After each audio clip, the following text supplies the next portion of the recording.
Hi, I'm Tyler. So nice to meet you, and thanks so much for joining me today.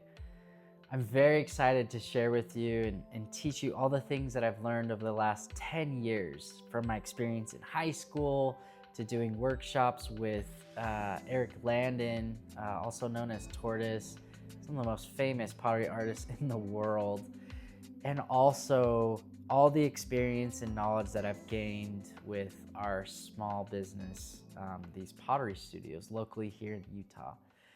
So let's jump right into it. Let me teach you a little bit about pottery. The first thing you need to know is the term throwing, okay? This will set you apart from those that know nothing about pottery to those that do pottery. So when someone says, hey, let's go throw some pottery, it just means let's go make some pottery.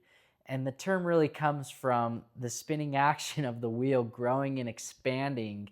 It really feels like you're throwing the clay.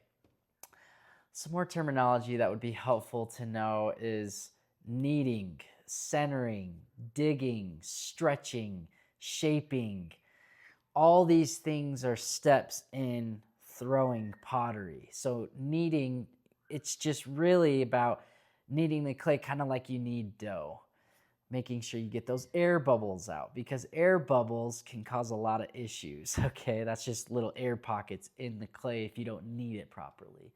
Centering is when the clay is completely centered. It's not wobbling on the wheel.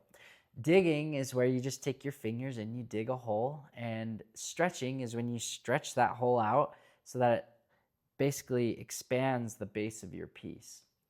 Shaping is when you're turning your cylinder, essentially, of what you make into a little pot or a bowl. Fulcrum, now those dental hygienists out there, you'll know what I mean by this, but fulcrum is basically at the point of a lever or this tool, for example, that you can manipulate and use to leverage this tool to do what you want it to do.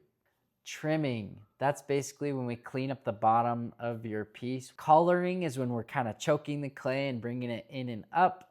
Gradual pressures.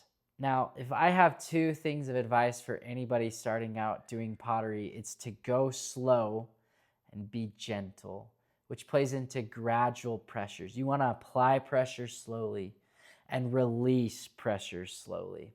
Pottery posture is super important too. If you have kind of a hurt back like I do today, make sure to stretch like this before you start doing pottery.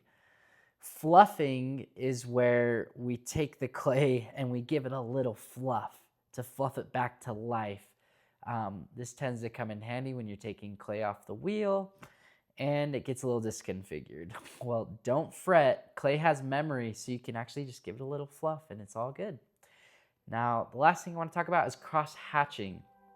Cross-hatching has to do when you're glazing your pieces.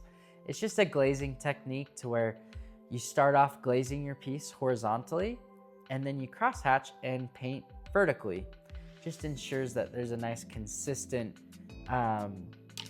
coat of glaze across your whole piece and avoids streaking, which is where there's like thick streaks of glaze here and then thin streaks of glaze there, which causes really dark spots on your piece of pottery and light spots, so there's inconsistency.